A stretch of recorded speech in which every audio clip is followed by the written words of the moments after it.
Entonces, veo menos, ya se los los que van a llegar.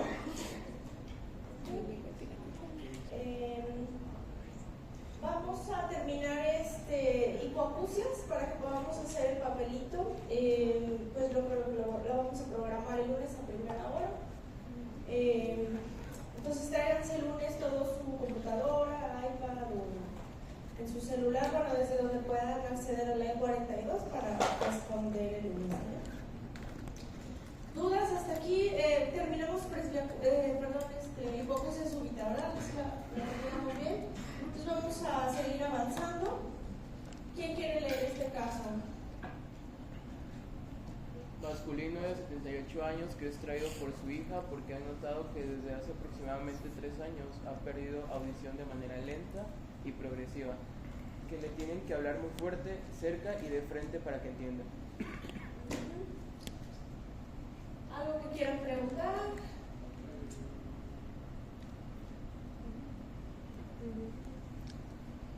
¿Qué piensan?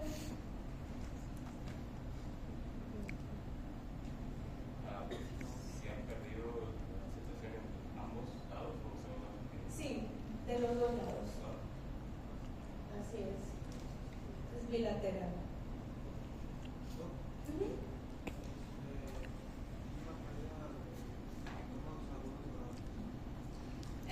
Pues hasta ahorita pues él no te podría decir eso, o sea, si tú le preguntas eso pues no te va a poder decir muy bien, pero lo que te puede decir es que sí escucha que le están hablando y escucha el murmullo, pero no entiende. Se tiene que repetir mucho las cosas, y más cuando no le están hablando de frente.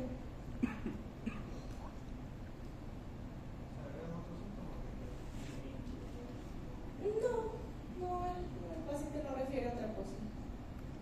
De hecho, él ni quería venir, pero pues sus hijos son los que lo trajeron porque pues ya es imposible la comunicación con él.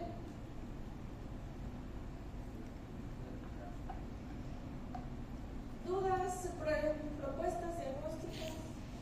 Presbiacusia. Presbiacusia, ¿no? Pues sí, es muy probable que sea una presbiacusia. Claro, primero hay que revisar que no sean tapones de cerilla, porque pues luego pasa que simplemente eran tapones de cerilla, les quitamos los tapones y ya escuchan normal, ¿no? Pero sí suena como una hipoacusia, ¿verdad? Una presbiacusia. La presbiacusia entonces es la pérdida auditiva, como en el caso lentamente progresiva, debido a la edad, ¿no? Debido a una degeneración nerviosa, pero acorde a la edad. Normalmente está descrita que empieza, o que ya podemos ver signos en la audiometría, a partir de los 60 años. Sin embargo, la mayoría de la gente no lo nota a esa edad, generalmente ya lo nota en etapas más avanzadas, 75, 80. Y claro, hay gente que su genética es bastante buena, hay gente que hasta los 94 están batallando para escuchar, o que ahora sí ni batalla, ¿no? 94, 95 y escuchan perfecto. Eso depende ya de la familia, ¿no?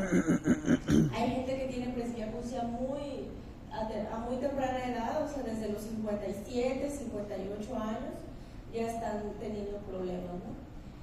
Pero lo considerado normal es que empiece a los 60 años.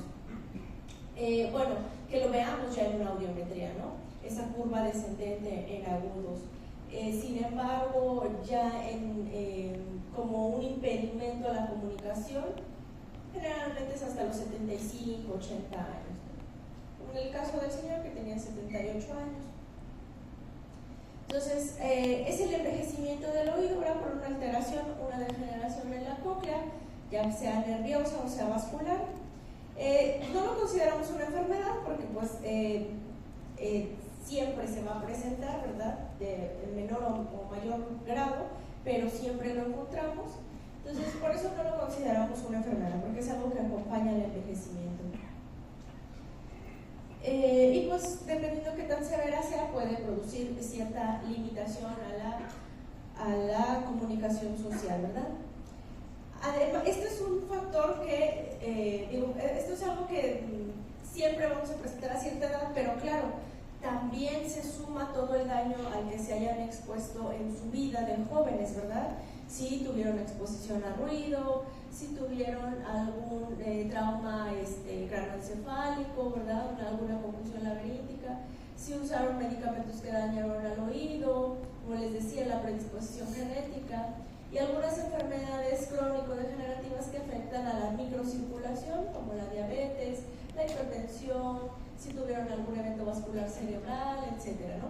Todo eso es daño que se va sumando, ¿verdad? No es como que uno u otro, o sea, no son excluyentes. Entonces existen diferentes teorías también para tratar de explicar qué es lo que pasa, pero básicamente pues hay aumento de factores de radicales libres, ¿verdad? De oxidación. Se altera lo que decíamos en el órgano de Corti, la estría vascular, y esto finalmente genera degeneración nerviosa, hipoxia neural, pérdida de neuronas en el nervio auditivo, ¿verdad? Y pues ese nervio, ese cable va dejando de pasar electricidad. Entonces siempre es simétrica, siempre es bilateral. Pero como les decía, a veces se agregan otras cosas, ¿verdad? Otras causas, ya sea en los dos oídos o nada más en uno, ¿no? Entonces, a veces eso puede generar ciertas diferencias o puede verse más marcado en un oído que otro, pero por presbiacusia pura siempre va a ser la pérdida simétrica. Y sobre todo es de predominio en frecuencias altas, en frecuencias agudas, es por eso que se dibuja una curva descendente, ¿no? en la audiometría. Puede ser que algunas personas sí lo refieren clínicamente, que les cuesta más trabajo entender voces de mujeres o de niños, pero lo que más dicen es que escuchan pero no entienden, ¿no? Y algunas veces se acompaña de acúfeno bilateral, ¿no? Continuo, casi siempre también tono agudo o tono variable, pero es un acúfeno continuo no pulsátil.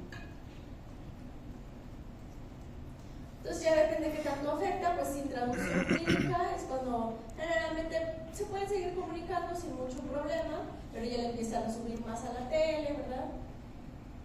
Ya cuando dice estadio de incidencia social, a partir de la frecuencia de 2000 ya hay una pérdida de más de 30 decibeles, esto pues bueno, ya viéndolo en la audiometría, pero esto pues es fácil verlo en la práctica, ¿no?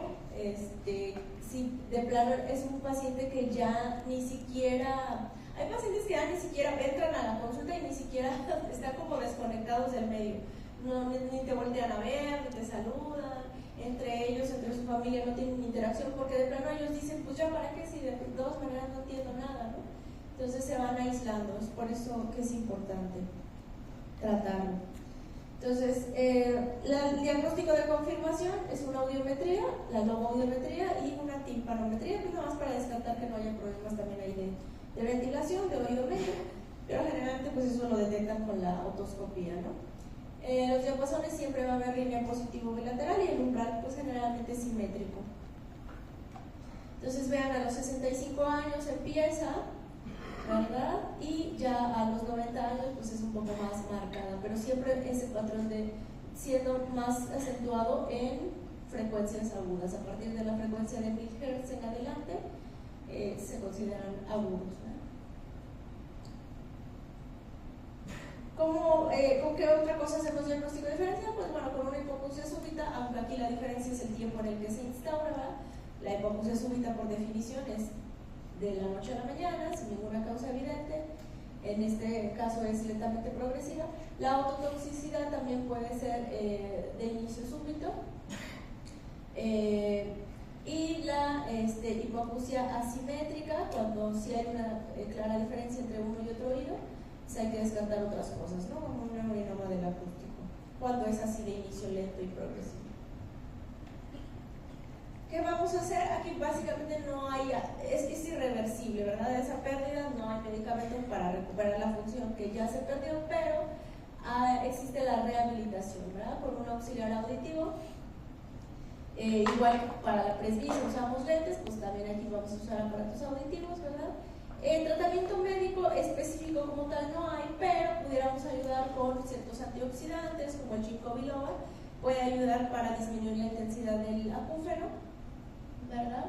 O si además el paciente ya tiene presbivestibulopatía, también podemos ayudar con algunos medicamentos del tipo de los hemorreológicos o irrigadores vasculares como la sinaricina, la flunarizina y rehabilitación vestibular.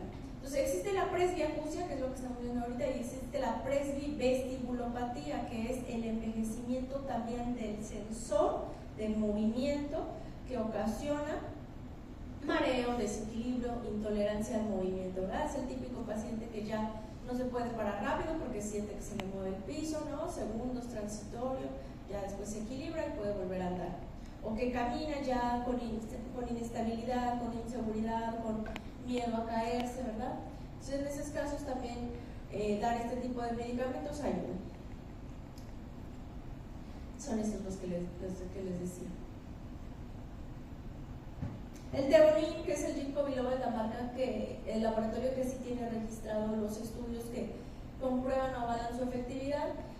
Tampoco es 100% efectivo, o sea, no todas las personas que lo toman les ayuda, pero bueno, se ha registrado un 65-70% de efectividad, o sea, 6-7 de cada 10 que lo toman sí reportan mejoría en la disminución del zumbido y también en la mejoría del equilibrio. Este se considera pues de origen natural, ¿verdad? Es una raíz, pero los demás sí son sintéticos. Sinaricina a veces no lo toleran bien algunos pacientes, les puede dar como sueño, letargo. A veces en ellos conviene darles flunarizina. Ok, entonces vamos con otro caso clínico. ¿Dudas de presbiacusia? No, ¿verdad? Ah, bueno, este era el viejito, perdón, ya no se los puse. Este era el señor y esta era su otoscopía, normal, ¿no? De los dos lados, normal. La acumetría de ese señor, umbral simétrico, Weber central y rine positivo bilateral. Ay, no está bien grande. Entonces así es como esperábamos si le hubiéramos hecho diapasones que saliera, ¿verdad? La audiometría. Ok, siguiente caso clínico. ¿Quién lo quiere leer?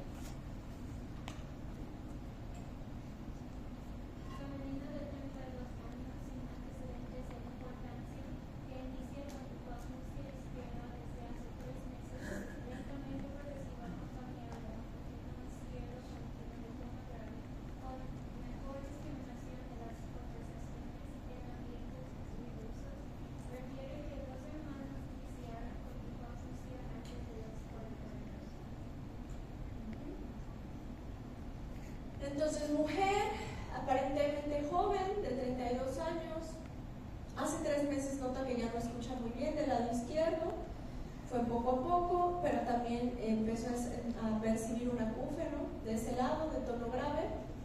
Siente que entiende mejor cuando está en ambientes ruidosos, cuando va a la plaza comercial, cuando está rodeada de mucha gente.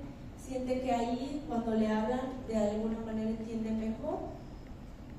Y cuando uno le pregunta por antecedentes de sordera en su familia cercana, directa, nos dice que sí, que 2 hermanos ya también tienen sordera, pero jóvenes antes de los 40 años, pero desconoce a ellos qué diagnóstico le dieron, ¿verdad? ¿Algo que quieran preguntar? Sospechas diagnósticas, ya lo quieren revisar.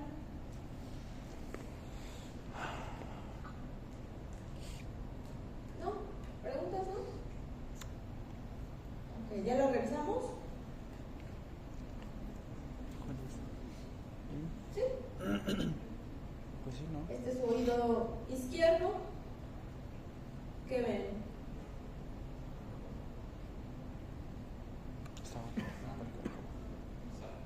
Levanten la mano los que dicen normal.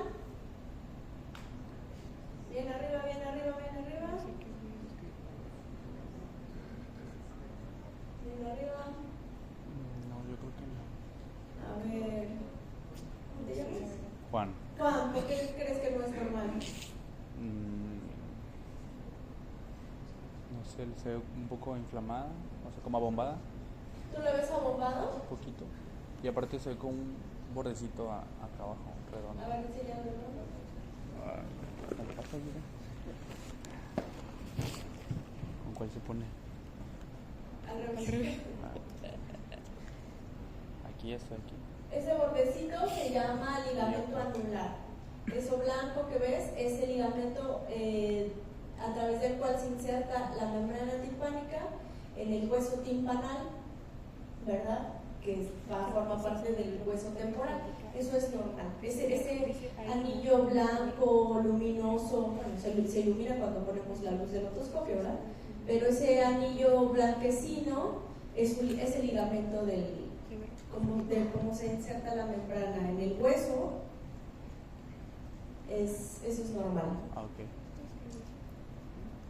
Abombado, no, definitivamente abombado no, está en una posición normal, la pars tensa y la pars flácida, quizá un poco cortada la imagen, pero está normal la pars flácida, tampoco está ni abombada ni retraída. ¿Alguien más de los que pensó que no era normal? ¿Alguna otra observación?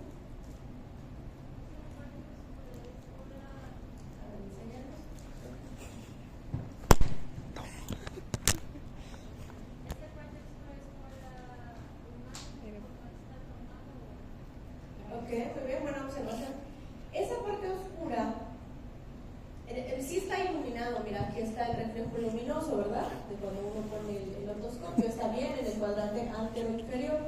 Pero esta parte oscura, a veces la vemos muy oscura cuando el tímpano es muy translúcido, o sea, muy transparentoso, nos deja ver más allá. Y esta parte oscura, como es acá en la parte anterior, de hecho es la apertura de la trompa de Eustaquio, ¿verdad? Estás viendo lo que hay detrás, esto es el oído medio, ¿verdad? Esto ya es detrás, pero así se ve como una parte profunda, oscura.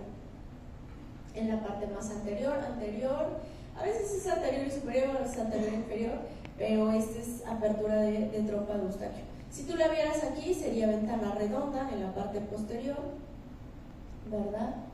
Pero es normal. Es como la profundidad, eso se ve sombra y se ve oscuro porque es la profundidad de la caja timpánica, pero normal. Bien, buena observación, pero normal. ¿Algo más que les llame la atención de por qué considerarían que no es normal? Aquí un poquito de cerillita, ¿no? Vascularidad, mango del martillo, no sé si es corta. Es un tímpano normal, chicos. ¿Ok? Bueno. Entonces, paciente con sordera del lado izquierdo, lentamente progresiva y zumbido, joven. Tiene 2 hermanos que también tienen sordera. Y le revisan el oído y es normal. ¿Qué sigue? Ver el otro oído. Diapasones, sí. ¿Qué entonces? Le hacen ustedes diapasones y encuentran, efectivamente la otoscopia es normal, le realizan diapasones y confirman que efectivamente escucha mejor del lado derecho. El Weber está lateralizado al oído izquierdo, que es al que ella se queja, ¿verdad? De donde no escucha bien. Y el rine derecho es positivo, el rine izquierdo es negativo. ¿Qué piensan? Es conductiva. Conductiva. Hipoacusia conductiva del lado Izquierdo. izquierdo, ¿verdad? ¿Qué piensan que puede ser? Si ustedes ya establecieron que es una sordera de conducción, una sordera obstructiva, pero están revisando y pues no hay tapón de cerilla que le tape, no hay tímpano perforado, no pareciera que haya, al menos no evidente, ¿verdad?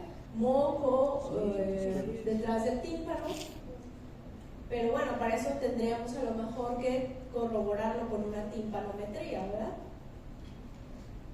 Entonces, efectivamente, hasta aquí lo hicieron bien, o sea, esa es la conclusión a la que quiero que lleguen, ¿no? Sordera de conducción en una paciente sana, joven, por lo demás, ¿verdad?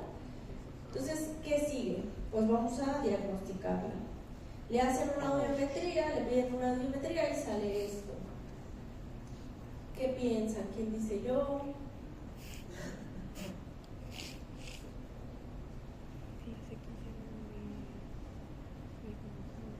¿Cómo se ve esa curva? El umbral del conductivo está. Y aparte hay una separación, o sea, entre los dos hay un espacio. Lo que vean, lo que entiendan. ¿Alguien? A ver, tú, ¿qué es lo que Escucho a partir de 30 decibeles, o sea que ya está avanzadito.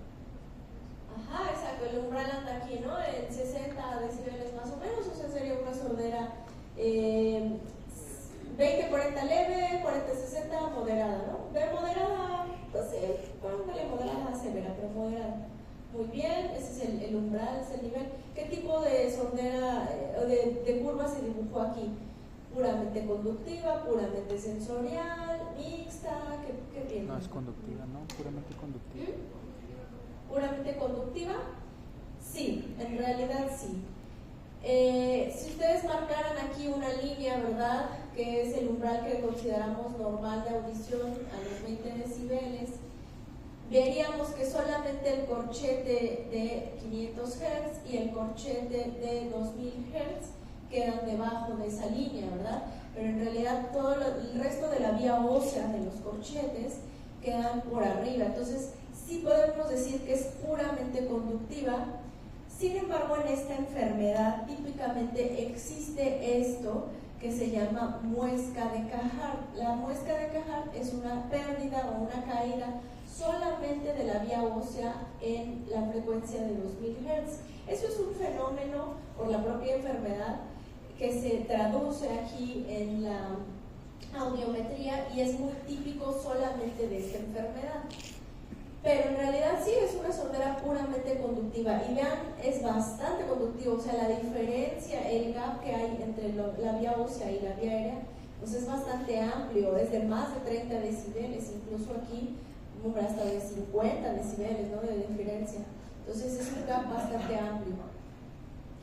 Entonces, ya teniendo esto, pues nos quedamos con una sospecha diagnóstica que se llama Autoesclerosis. Autoesclerosis.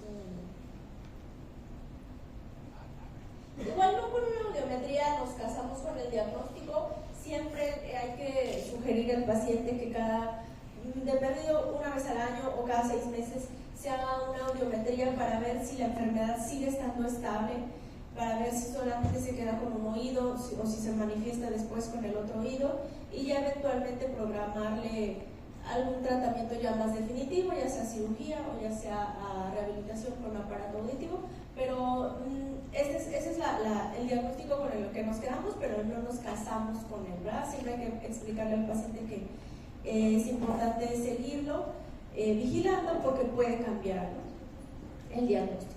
Bueno, entonces, autoesclerosis, ¿cómo se define? Bueno, en realidad es una osteodistrofia, o sea, es una alteración de la forma en la que se produce y se absorbe hueso en la cápsula óptica, por eso se llama osteodistrofia. La cápsula óptica, entiéndase que se refiere a tanto al laberinto anterior como al laberinto posterior, o sea, tanto sistema de audición como sistema de equilibrio, ¿verdad? Es una enfermedad que solamente afecta a los humanos. Esta enfermedad no. Una pregunta, no sé si la pasaste, ¿cuál es el diagnóstico confirmativo para...? ¿De la paciente del caso clínico? ¿Autoesclerosis? Sí, el estudio de confirmación sí es la audiometría, pero como les decía, o sea, en la práctica clínica, con una sola audiometría, no podemos casarnos con ese diagnóstico. O sea, sí, es la primera sospecha diagnóstica mientras no aparezca ningún otro más. Estamos obligados de todas maneras a hacer tomografía, resonancia para descartar otras cosas, pero esa sería la forma de confirmarlo con la audiometría. Sin embargo, hay que seguir vigilando al paciente para ver si no cambiamos de diagnóstico, ¿no? Porque a veces así pasa, sobre todo enfermedades que afectan al oído interno, a veces su manifestación no es completa, todos los síntomas que va a presentar no los presenta al mismo tiempo, ¿no? A veces al año siguiente ya empieza con vértigo, al año siguiente aparece del otro oído, entonces, pero sí es, de confirmación sí es la audiometría. ¿Perdóname? Ajá, aquí yo solamente les puse audiometría, pero definitivamente siempre hay que hacer los 4: audiometría, logoaudiometría, timpanometría y reflejos estapediales. En la autoesclerosis, ahorita lo vamos a ver, la timpanometría sería una curva AS, ¿verdad? Ahorita lo vamos a ver. La logoaudiometría se daría acorde al umbral tonal y los reflejos estapediales estarían ausentes. Es lo que vamos a ver ahorita, pero ya no se los puse en el caso clínico, pero sí, siempre hay que hacer los 4. Ok, entonces, es una hipoacusia, aunque solamente se presenta en humanos, no se ha descrito en animales. Es una sordera, y da clínicamente sordera conductiva de forma progresiva, lentamente progresiva. También su pico de incidencia es entre los 20 y los 40 años. No se sabe la causa, hay varias teorías. Se cree que puede ser un cartílago deficiente, de nacimiento inestable, el cartílago endocondral dentro de la cápsula óptica.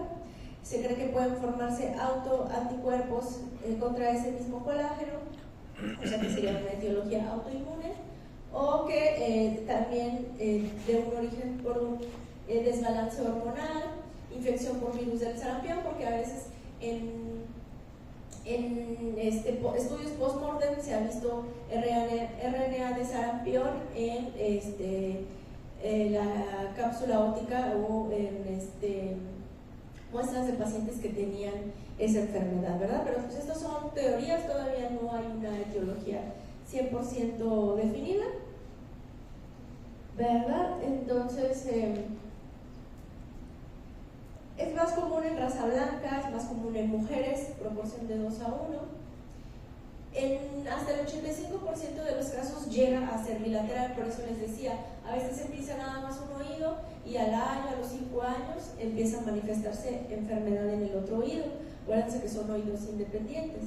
Entonces, por eso les decía, es importante seguir vigilando al paciente.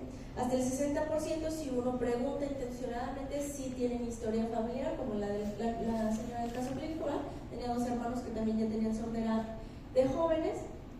El tipo de transmisión de esta enfermedad es autosómica dominante, con penetrancia incompleta y expresividad variable. ¿Qué quiere decir? A veces su familia sí trae el gen, pero no presentó la enfermedad clínica, ¿verdad? Pero si le hiciéramos estudios de genética, quizá veríamos las mutaciones, ¿verdad? Y hasta en el 50% de los pacientes se agrava o se presenta, debuta la enfermedad con el embarazo o el puerperio. Por eso se cree que el factor hormonal también tiene mucho que ver. Entonces, la enfermedad agarra su nombre de esta segunda fase que se llama autoesclerosis, como parte de la fisiopatogenia, ¿verdad? Pero primero existe una fase de autoesponjiosis, lo cual quiere decir que el hueso de la cóclea, pero no solo de la cóclea, también, como les decía, del laberinto posterior, también del vestíbulo, del utrículo, de los canales semicirculares, ese hueso primero se absorbe mucho, entra como en una fase en la que los osteoclastos trabajan demasiado y hacen ese hueso como poroso, ¿verdad? Absorbe todo ese hueso, ese colágeno. Y en lugar de haber hueso ahí, de haber osteocitos, lo que hay es mucha vascularidad, mucha sangre. Entonces, eso cuando lo vemos en cortes histológicos se describe como la tinción de hematoxilina eosina como mantos azules de Manás, en esta fase de autoesponjiosis, donde en lugar de haber hueso hay sangre, ¿verdad? Y después viene una fase en la cual los osteoblastos empiezan a depositar más minerales, a hacer más hueso, pero a veces es un hueso que no, esa producción de hueso es descontrolada o es exagerada, y entonces ahora al revés, ese hueso es demasiado denso, demasiado compacto, ¿verdad? Y eso da lugar a la última fase de la enfermedad, que es la fijación de la cadena osicular a nivel, sobre todo de la ventana oval, porque fija al estribo, a la platina del estribo. Y eso ya se llama otoesclerosis, esa fase, ¿verdad? Entonces, puede aparecer, como decíamos, en muchos sitios de la cápsula óptica, pero sobre todo el donde más se presenta es en la base del estribo, en la platina, en esa parte que se llama físula antefenestra, se llama la porción anterior a la ventana oval. Entonces, eso naturalmente entonces fija el estribo, y esto, aunque se mueva bien, pues el estribo deja de transmitir esa vibración, y por eso se da la hipoacusia de conducción, ¿verdad? Pero también puede haber focos de otoesclerosis, como decíamos, en canales semicirculares, en otras partes de la cóclea, y es por eso que esta enfermedad, aunque típicamente da una sordera puramente conductiva, a veces también se agrega un factor sensorial, o sea, a veces puede manifestarse como una sordera mixta, pero el factor conductivo siempre debe de estar, ¿verdad? Entonces, ¿dudas hasta aquí? Vamos bien. Decíamos sordera, ya sea de un lado o de los dos lados, lentamente progresiva. Puede haber o no acúfeno, y puede haber o no también vértigo o desequilibrio. Aunque el vértigo y desequilibrio es muchísimo menos común en esta enfermedad que en otras enfermedades del oído interno. Entonces siempre hay que hacer también diagnóstico diferencial con el síndrome de Meniere. Por eso les decía, a veces no nos casamos de una con esta enfermedad, siempre hay que seguirlo vigilando, sobre todo si aparece sordera sensorial, sordera mixta, se agrega, o se empieza a ver vértigo, ¿verdad? Entonces a veces cambiamos de otoesclerosis a enfermedad de Meniere, pero es raro también que pasa, o sea, casi siempre es puramente conductiva, y es raro que haya vértigo o desequilibrio, ¿verdad? ¿Qué fenómenos acústicos encontramos en otoesclerosis? Lo que decía la paciente, que escucha mejor o entiende mejor cuando le hablan con un ruido de fondo, ¿verdad? Ambientes ruidosos en el cine, en la plaza, en el mercado. Y la paracusia de Weber, ¿qué quiere decir? Que como su conducción ósea es mejor, ellos cuando comen, cuando mastican, escuchan demasiado su masticación, ¿verdad? Porque se transmite a través del hueso. La tríada de Hombre, que típicamente se describió como diagnóstico de la enfermedad, pero la verdad es que a veces es muy inespecífica, ¿verdad? Ausencia de cerumen, hiposensibilidad del conducto y la piel seca. Esto es a nivel del conducto auditivo externo. La verdad es que esto es, pues bueno, algo que se describió como en los pacientes con otoesclerosis, pero es súper inespecífico, ¿no? O sea, no quiere decir que alguien que tenga esto, pues tiene otoesclerosis, pues tampoco, ¿no? En ausencia de sordera. A veces, yo nunca lo he visto, la verdad, y esto es algo bien subjetivo, pero bueno, se ha descrito que en la fase temprana de la enfermedad, en la fase de otoespongiosis, cuando ese hueso está lleno de mucha sangre, de mucha vascularidad, a veces puede verse a través del tímpano una mancha rojiza sobre el promontorio, sobre la pared interna de la caja timpánica, ¿verdad? Que sería la vuelta basal de la cóclea, el promontorio, y a veces que se ve muy rojito, muy lleno de vasos sanguíneos, y bueno, eso traduciría la fase de otoespongiosis de la enfermedad. Eso se llama signo de Schwartz. Pero la verdad les digo, yo nunca lo he visto. Acumetría, entonces decíamos que siempre va a estar el rine del lado afectado negativo y el Weber va a estar lateralizado al oído enfermo.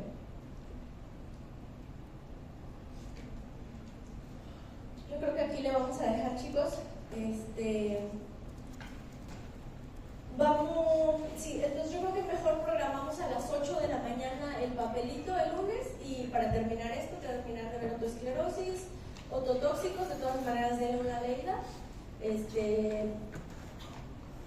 Y pues el papelito incluye pues todo lo que hemos visto hasta ahora. También estudien, échenle una leída por favor a anatomía y fisiología del sistema vestibular, del equilibrio, para que ya podamos empezar a convertir. No, estoy hablando.